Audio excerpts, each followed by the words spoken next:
गव्य पदार्थ का प्रयोग यदि भोज्य पदार्थों में न हो तो शास्त्रों में लिखा है कि उस अन्न पर प्रेतों का अधिकार हो जाता है। इसलिए घृत को हमारे यहां संतों में अन्न शुद्धि कहा जाता है। क्या कहा जाता है? अन्न शुद्धि। बिना घृत के स्पर्श के अन्न शुद्ध ही नहीं होता है।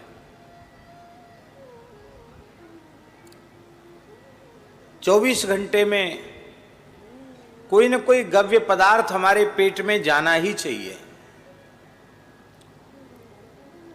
प्रातःकाल उठते ही सबसे पहले गोमूत्रार्क पान करे तो भी कम से कम एक बार तो गव्य पदार्थ भीतर चला गया। अमृतर्क ले ले तो गोमय भी चला गया। पंचगव्य ले ले तब क्या कहना। और प्रत्यक्ष आहार में भी गव्य पदार्थ में लेने चाहिए।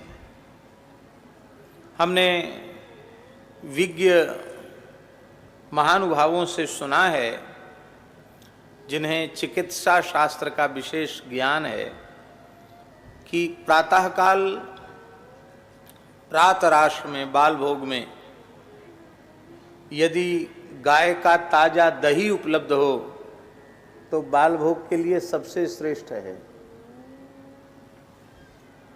आमाशय में, आंतों में जितने भी विपरीत कीट हैं उनको वो समाप्त करके रोग प्रतिरोधक क्षमता को बढ़ा देती है। कैंसर जैसे भयंकर कीटाणुओं को भी नष्ट कर देती है। अभी हमारे वृंदावन में ब्रज विकास परिषद जो उत्तर प्रदेश सरकार ने बनाई है, उसके अध्यक्ष तो श्री योगी जी हैं, उपाध्यक्ष श्री शैलजा कांति मिश्र हैं, आईएएस अधिकारी हैं, श्री देवराहा बाबा के शिष्य हैं। तो उन्होंने बताई, कई घटनाएं सुनाई कि असाध्य कैंसर, उससे पीड़ित बाबा के ही भक्त थे, श्री देवराहा बाबा के पास आए, रोने लगे, महाराज इनको कैंसर हो गया, डॉक्टर कहते आखिरी स्टेज है, क्या करें, तो मरना ही होगा। बाबा ने कहा, देशी गाय का, भारतीय गाय का ताजा दही, उसमें 35 तुलसी दल और काली मिर्च पीस करके उसमें मिलाओ और उसमें थोड़ा सा जल छोड़कर उसके तक्र बना करके उसी को पिलाओ। ऐसा करके कितने लोगों को स्वस्थ कर दिया। कितना सरल है। केवल घर में देशी गाय होनी चाहिए।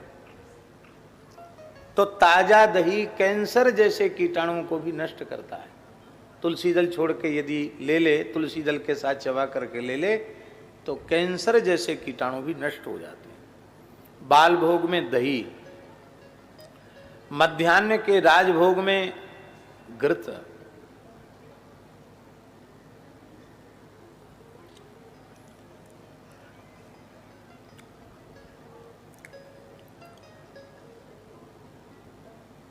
याम मध्ये न भोक्तव्यम याम युग्मम न लंघयेत। भोजन के संबंध में आयुर्वेद में लिखा है, एक याम के बीच में कुछ भी खाना पीना नहीं चाहिए। याम मध्ये न भोक्तव्यम, 3 घंटे का एक याम होता है और उस याम की गणना सूर्योदय से होती है। सूर्योदय के 3 घंटे तक कुछ मत खाओ।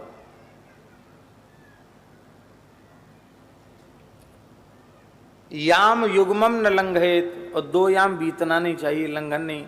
तो 1 याम बीत जाए उसके बाद फिर दही ले लो बाल भोग के रूप में, और फिर 12 बजने के पहले पहले प्रसाद पालो, मध्याह्न प्रसाद, क्योंकि 12 बजे के बाद खाओगे तो याम युग्म का लंघन हो जाएगा, 2 याम का लंघन हो जाएगा। 2 याम का लंघन नहीं करना।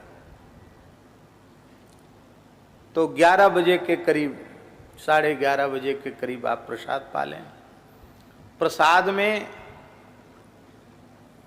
गाय का घी अनिवार्य रूप से लेना चाहिए मध्याह्न के प्रसाद में। जूठे में गाय का घी परोसना और खाना ये स्मृतिकारों ने अत्यंत निषिद्ध माना है, बहुत बड़ा पाप बताया है। अब गो नवरात्रि है, उससे उस शब्द का हम उच्चारण नहीं करना चाहते हैं। मांस में भी अत्यंत जिसको हम पवित्र मानते हैं उसका मांस उसके तुल्य हो जाता है। इसका मतलब है अति निषिद्ध है जूठे में घी परोसना।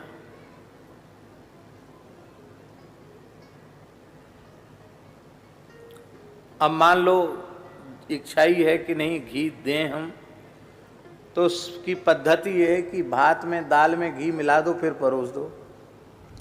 सीधे जूठे में घी परोसना निषिद्ध है।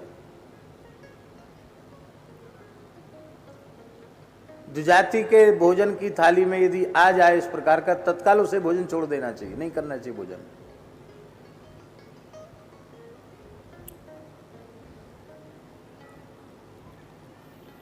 घी का इतना आदर किया गया है, इसलिए भोजन के आरंभ में ही घी के परिवेषण की बात कही गई, घी को परोसना है। अपनी शक्ति के अनुसार घी जरूर पाना चाहिए।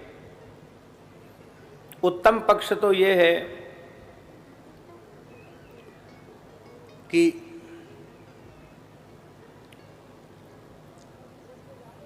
कम से कम 5 तोला घी राजभोग के समय हमारे उदर में जाना चाहिए। कितना? 5 तोला घी। कितने का होता है 1 तोला? माने 10 ग्राम मान लो। चल महाराज जी कह रहे 12 ग्राम का तोला होता तो 12 पंचे 60, 60 ग्राम घी पेट में जाना चाहिए। अब तो 60 ग्राम घी जाए तो लोग कहेंगे हमारा पेट बिगड़ गया, पेट खराब हो गया। घी बहुत आवश्यक है। जितने भी रसायन हैं उन समस्त रसायनों में सबसे उत्कृष्ट रसायन है घृत। घी से श्रेष्ठ कोई रसायन नहीं है।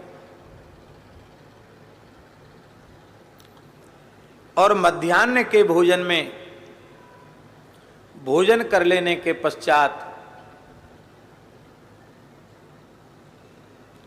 भोजनांते पिबेत तक्रम, भोजन के बाद जल मत पियो, तक्र पियो।